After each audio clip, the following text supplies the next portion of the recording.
할렐루야. 네, 오늘 강의 말씀 9번째 부끄러움 없는 고난이라는 제목으로 함께 은혜 나누기를 원합니다.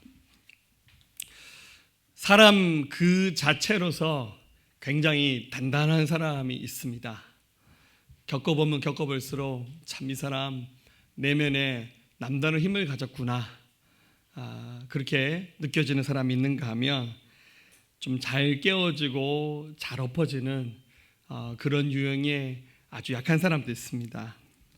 당연히 단단한 사람이 좋겠죠.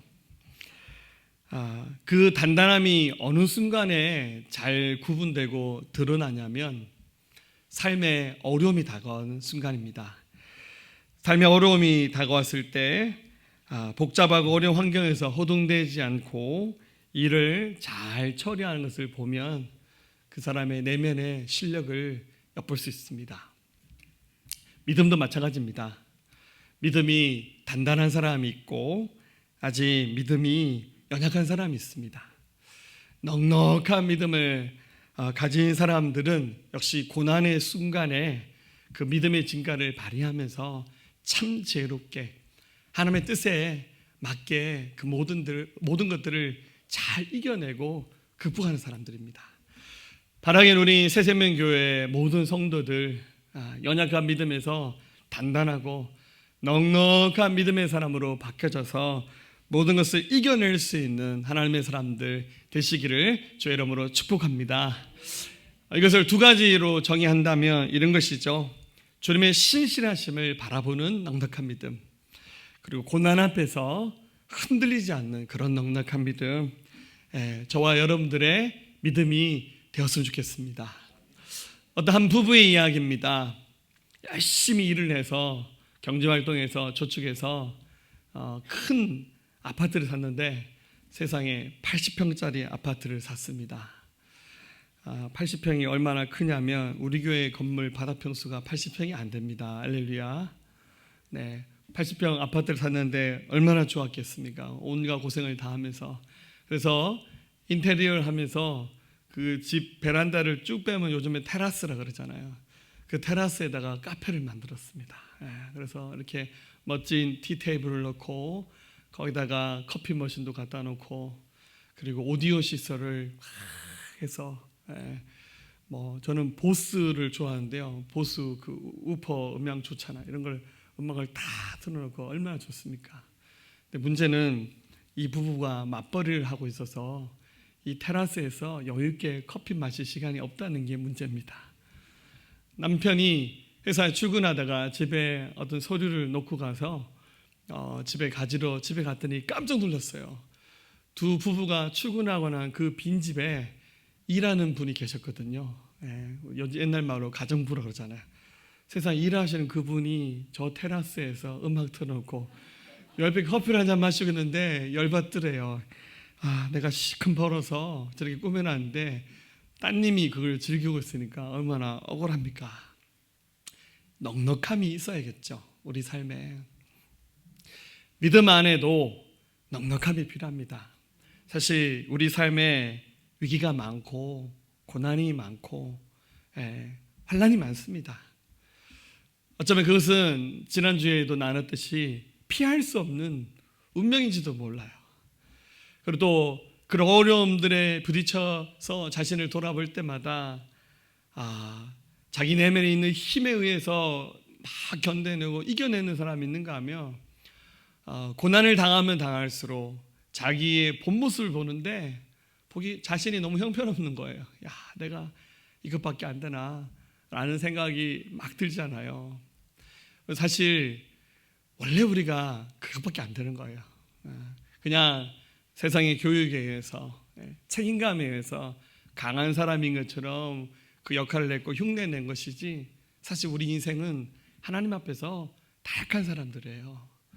오히려 그 자신의 약함을 보는 순간 또 그것을 고백하고 깨닫는 순간이 오히려 더 희망이 있는 순간인지도 몰라요. 왜냐하면 그 순간부터 주님이 역사하실 수 있거든요. 한번 스스로에게 질문해 보세요. 나는 강한 사람인가? 나는 약한 사람인가? 자, 따라합시다. 나는 강한 사람인가? 약한 사람인가? 강한 사람이란 말에 예스 하면 좋겠는데 그렇지 않은 경우가 너무 많은 것 같아요. 걱정하지 마세요. 주님, 우리가 그런 줄 알고 부르셨고 우리 지금까지 인도해 주셨어요. 고린도 후서 1장에서는 이렇게 말하고 있죠. 26절에 형제들아 너희를 부르심을 보라. 육체를 따라 지 있는 자가 많지 아니하며 능한 자가 많지 아니하며 문벌 좋은 자가 많지 아니하도다. 그러나 하나님께서 세상에 미련한 것들을 택하사 지 있는 자들을 부끄럽게 하려 하시고 세상에 약한 것들을 택하사 강한 것들을 부끄럽게 하려 하시고 하나님께서 세상에 천한 것들과 멸시받는 것들과 없는 것들을 택하사 있는 것들을 폐하려 하시나니 이는 아무 육체라도 하나님 앞에서 자랑하지 못하게 하려 하심이라. 아멘. 좀 말투가 강하죠. 있는 것들과 없는 것들을 여러분들 어디 속한지 스스로 번지수를 한번 잘 찾아오세요. 우리의 많은 연약함들, 우리가 이길 수 없는 환경들 앞에서 포기하고 좌절하고 주저앉는 것이 주님의 뜻이 아니라 이미 주님은 그걸 다 알고 계셨어요. 알고 계시면서 우리를 부르셨어요. 그리고 알고 계시면서 우리를 그렇게 인도하고 계십니다. 이유는 뭐겠습니까? 우리가 이 모든 것을 이기면서 더 강한 사람이 되어서 승리하는 그리스도의 사역자, 하나님의 사람으로 살기 원하시는 주님의 명백한 뜻입니다. 할렐루야. 오늘 이 말씀 지난주에 이어서 베드로전서 4장 말씀은 현실의 삶의 위기 앞에서 우리 그리스도인들이 어떻게 이겨내고 승리할지에 대한 도전입니다. 이 말씀이 우리 삶의 밑거름이 되어서 여러분들 승리의 길을 가시기를 주님의 이름으로 축원합니다. 오늘 말씀 첫 번째 주시는 말씀은 불시험을 당할 때 이상히 여기지 말라라는 말씀입니다. 자, 혹독한 시험을 받을 때가 있는데 이런 혹독한 시험을 오늘 말씀의 기록자 베드로는 불시험이다 이렇게 표현을 했습니다. 여러분들 시험 그 자체도 어려운데 불시험이란 말은 더 두려운 말 아닌가요? 그런데 이런 시험 당함의 이유에 대해서 오늘 성경은 분명히 그 이유를 밝혀주고 있습니다. 여러분 시험을 치는 이유가 뭐겠습니까? 그것은 바로 우리를 연단하기 위해서, 우리를 더 강하게 하기 위해서 주님 우리를 시험하신다는 거예요. 12절에 사랑하는 자들아 너희를 연단하려고 오는 불시험을 이상한 일 당하는 같이 이상히 여기지 말라고. 자, 시험 당하는 이유가 우리를 연단하기 위함이라는 거예요. 그리고 이 연단하려고 오는 시험 당할 때 이상한 일이다, 이상한 일이다 이렇게 생각하지 말라는 거예요. 같은 의미는 아니지만 여러분 학생들을 공부시켜 보면요 숙제를 많이 내주고 시험을 쳐야 열심히 공부합니다. 할렐루야, 할렐루야. 여러분들 시험이 없으면 공부 안 해요. 끝나고 나면 진짜 성숙한 학생이 아닌 이상은 남는 거 없어요. 열심히 숙제 내고 공부해야 그래야 남아요. 여러분들 중고등학교 때 공부했던 거 기억나시죠? 저희 중고등학교 때는 영어 쌤들이 매주마다 단어 시험 쳤었어요. 일주일 동안 공부한 그 영어 교과서에 나온 단어들 뭐 100개, 1000개 되잖아요. 그러면 매주마다 시험 치는 거예요. 그러면 맨날 그 단어 외우는 거예요. 그런데 그 외웠던 단어가 지금의 실력이 됐잖아요. 저는 신학교 다닐 때 월요일 시간표를 잘 짜야 되는데 우리 신학생들은 월요일 날이 제일 힘들잖아요. 주일날 사역하고 월요일 아침에 학교 가는 얼마나 힘들어요. 저 이제 대전에 신학교가 있으니까 월요일 날 새벽 예배 마치고 바로 학교 출발하는데 이게 수업이 오후 수업이면 좋은데 진짜 어떤 때는 아침 9시 수업이 걸리면 대전에 아침 9시 수업 맞춰가려면 진짜 새벽에 불이나게 가야 돼요. 근데 운명적으로 꼭 월요일 아침 수업은 헬라어였어요. 그리고 우리 교수님이 매주마다 헬라어 단어 시험을 쳤거든요. 그래서 운전해서 가는 차 안에서 늘 마음이 불안한 거예요. 그날 외워야 되는 헬라어 단어를 떠올립니다. 그리고 제가 신학교 다닐 때 가르쳤던 그 헬라어 교수님은 집요하게 질문하세요. 한 사람이 대답 못하면 그 사람 수업 시간에 10번, 20번 질문 받거든요. 그래서 교수님 무서워서라도 단어 시험 다 외우고 가야 돼. 안 그러면 그날 완전히 창피당합니다. 수업 받을 때 그 교수님 너무너무 싫었습니다. 그런데 지나고 나니까 그러니까 남는 게 있더라고요. 시험을 혹독하게 치를수록 더 강해지는 겁니다. 그래서 여러분들 시험 나갈 때 주님 저한테 왜 이러십니까? 왜 내게 이런 감당할 수 없는 시험을 주십니까? 라고 이상하게 생각하면서 묻지 말라는 거예요. 왜냐하면 그 시험 당함의 이유가 분명히 있다는 거예요. 우리를 더 연단하시고 우리를 더 강하게 하시려 하나님의 섭리라는 거예요. 그래서 이유가 계산이 안 나오고 하나님의 섭리가 이해 안 되면 차라리 함구하세요. 하나님 앞에 불평, 원망, 사람한테 폭발하지 마시고 주님의 그 섭리를 믿고 차라리 침묵하면서 묵상하면서 하나님의 뜻을 헤아릴 수 있는 그런 넉넉한 은혜가 있기를 주의 이름으로 축원합니다. 두 번째입니다. 고난에 참여하는 순간 즐거워해야 됩니다. 여러분 이게 사실 어법상 안 맞습니다. 고난에 참여하는데 즐거울 게 뭐 있나요? 그런데 성경은 그렇게 말씀하셔요. 13절 앞부분에 오히려 너희가 그리스도의 고난에 참여하는 것으로 즐거워하라 말씀하셨어요. 근데 이게 세상적인 논리로는 말이 안 되는 거예요. 여러분들 제가 목회하면서 지금까지 이런 기도하는 분을 본 적이 없어요. 주여 내게 고난을 주옵소서. 제가 이렇게 기도하는 정신 나가는 사람 본 적이 없어요. 기도하면 거의 백발백중 이렇게 기도합니다. 주여 내게 복을 내려주세요. 저의 삶을 형통하게 해주시고 순정한 길을 가게 해주세요. 다 그렇게 기도하잖아요. 저도 그렇게 기도합니다. 하나님 우리 새생명교회 모든 성도들 은혜로 살게 하시고 복 받게 해주세요. 늘 이런 기도합니다. 하나님 아무개 지사님 센통이에요. 좀 고난 좀 받게 해주세요. 양심적으로 그런 기도해 본 적은 단 한 번도 없어요. 앞으로도 그런 기도하고 싶은 마음은 없습니다.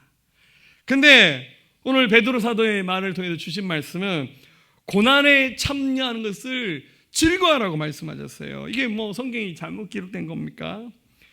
이유가 있습니다. 이 13절 후반부에 이는 그의 영광을 나타나실 때 너희로 즐거워하고 기뻐하게 하라고.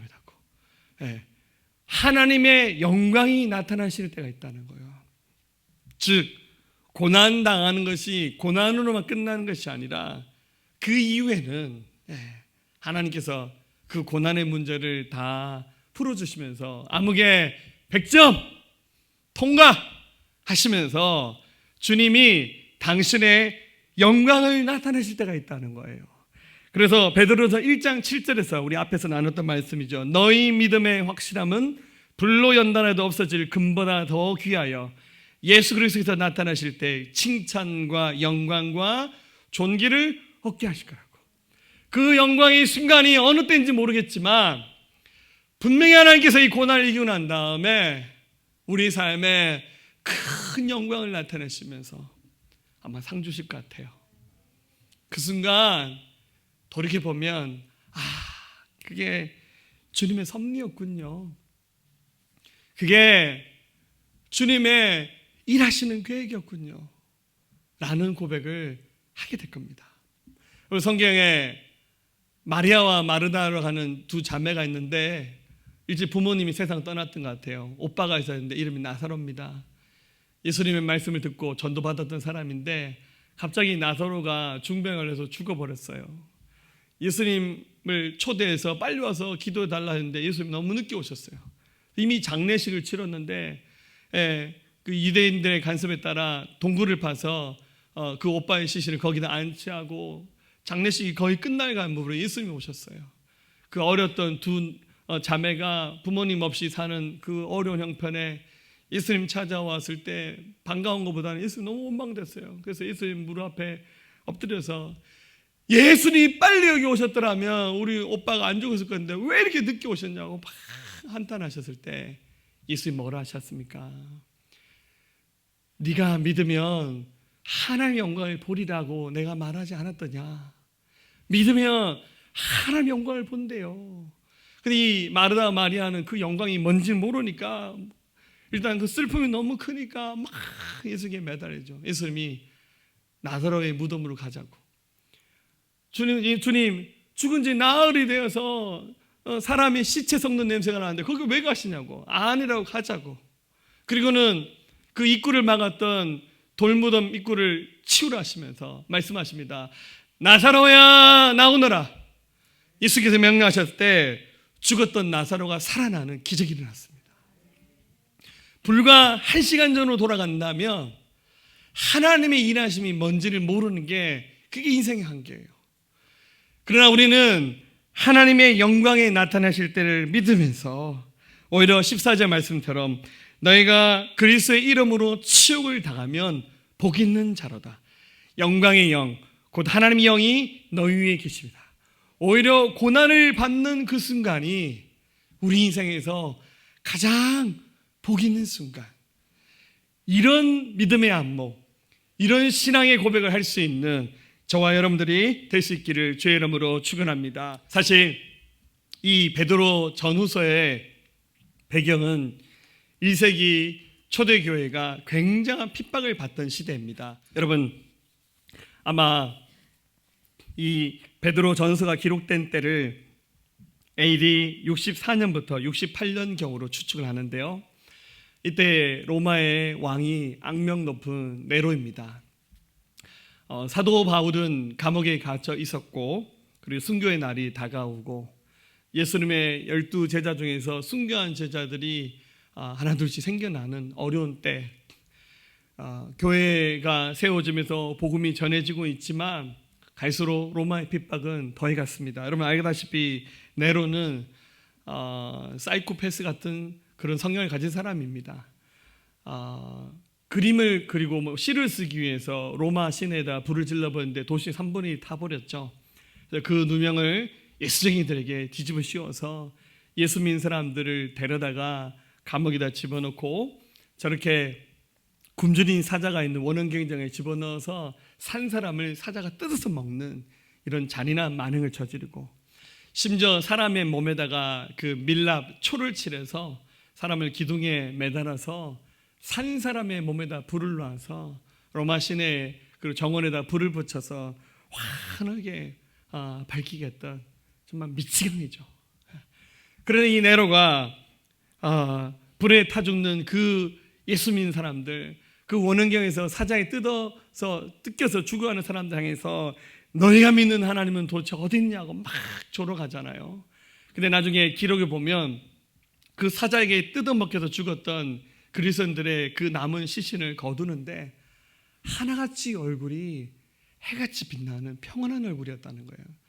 그래서 네로가 이 장면을 보면서 어떻게 사자법이 되어서 공포의 순간에도 저토록 밝게 웃을 수 있단 말인가? 도대체 저들이 믿는 종교가 뭐란 말인가? 어떻게 죽음을 초월할 수 있는 종교가 있을 수 있단 말인가? 기절하기도 하고 결국 네로는 정신분열을 일으키면서 나중에 자살로 생을 마쳤다고 합니다. 오히려 핍박을 가하면 가할수록 우리 초대교회 성도들은 더 중심을 잡으면서 일어나서 교회를 세웠고 복음을 전했어요.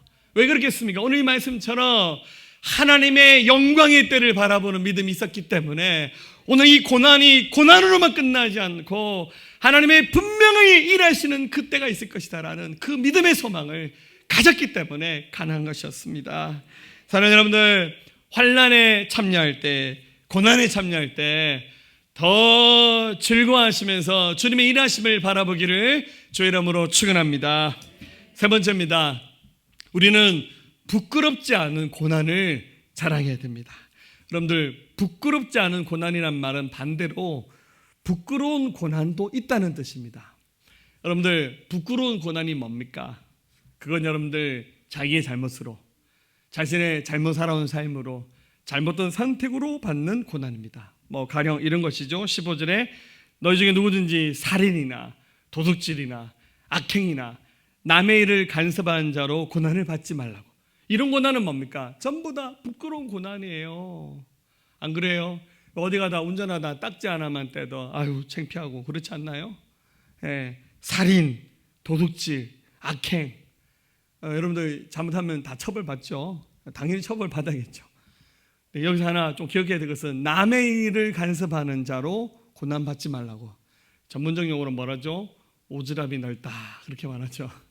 어쨌거나 이런 부끄러운 고난 당하는 삶, 그건 전적인 자기 삶의 책임입니다. 그런데 예수님을 믿다가 당하는 고난은 부끄럽지 않은 고난이에요. 복음 전하다가 당하는 고난, 이것은 여러분들 우리가 충분히 자랑할 수 있는 고난입니다. 16절, 만일 그리스도인으로 고난을 받으면 부끄러워하지 말고 도리어 그 이름으로 하나님께 영광을 돌리라. 예수님 잘 믿고 주의 뜻 이루어 가다가 그래도 고난이 있고 어려움이 있으면 여러분 그건 하나도 창피한 것이 아닙니다.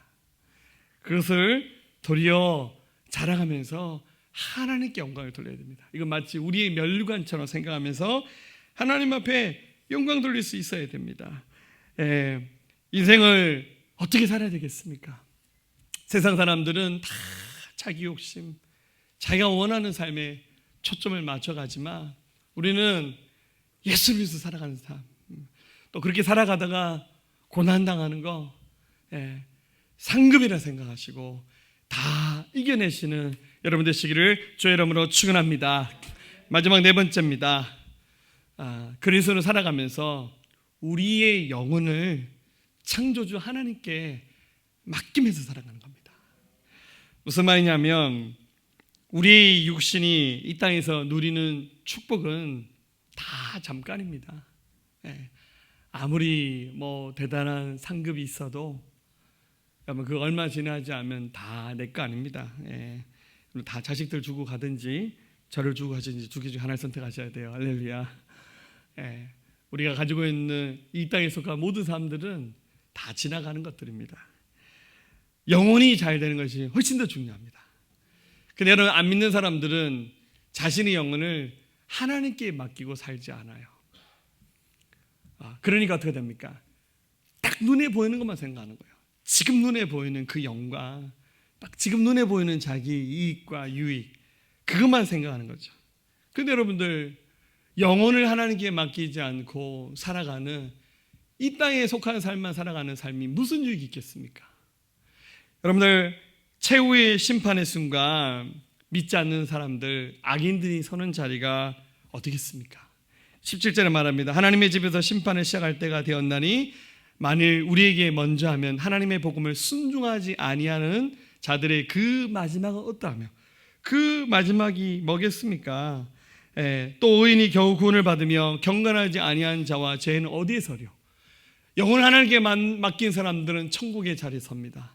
영광의 면류관의 자리, 상 받는 자리, 칭찬받는 자리에 섭니다. 그러나 하나님이 없는 자리 서는 자리는 어디입니까? 히브리서 9장 27절, 한 번 죽는 것은 사람에게 정한 것이요 그 위에는 심판이 있다고. 그 심판이 어디입니까? 지옥입니다.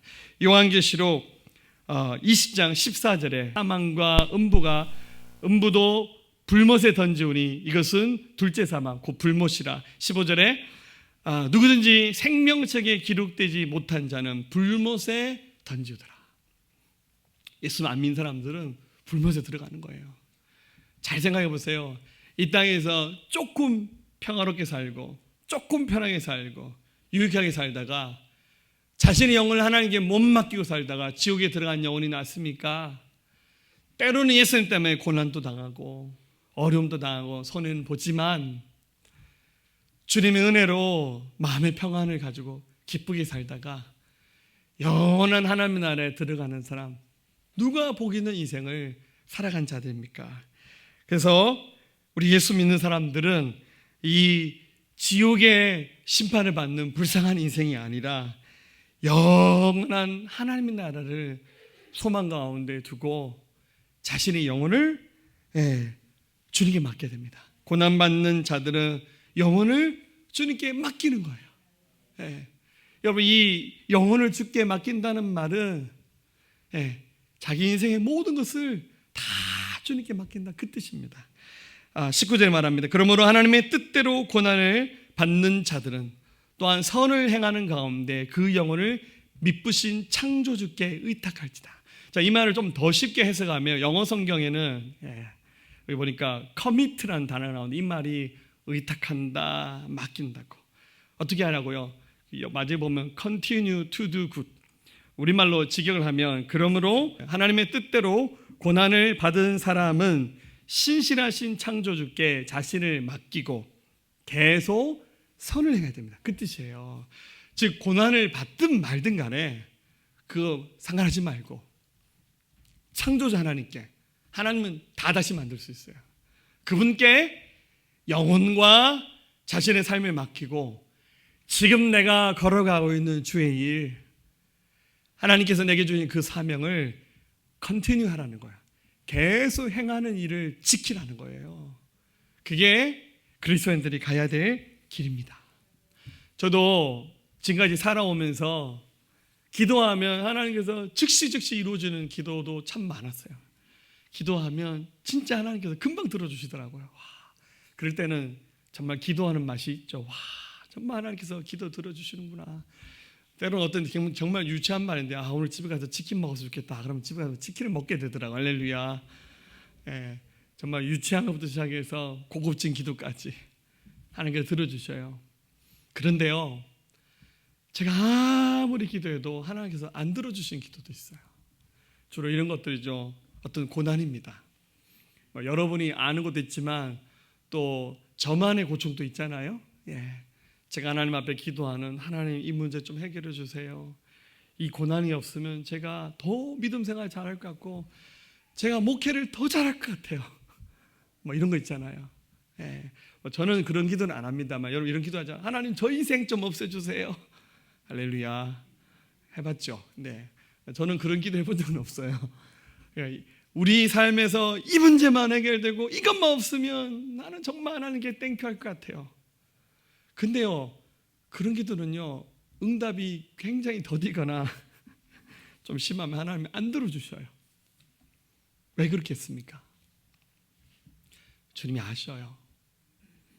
그게 나를 골탕 먹이려고, 나를 깨지게 하려고 하는 것이 아니라 이것을 통해서 교만하지 않고 타락하지 않고 엎어지지 않고 더 신실하신 주님을 의지할 수 있는 축복의 통로가 될 수 있기 때문에 하나님께서 남겨두시는 거예요.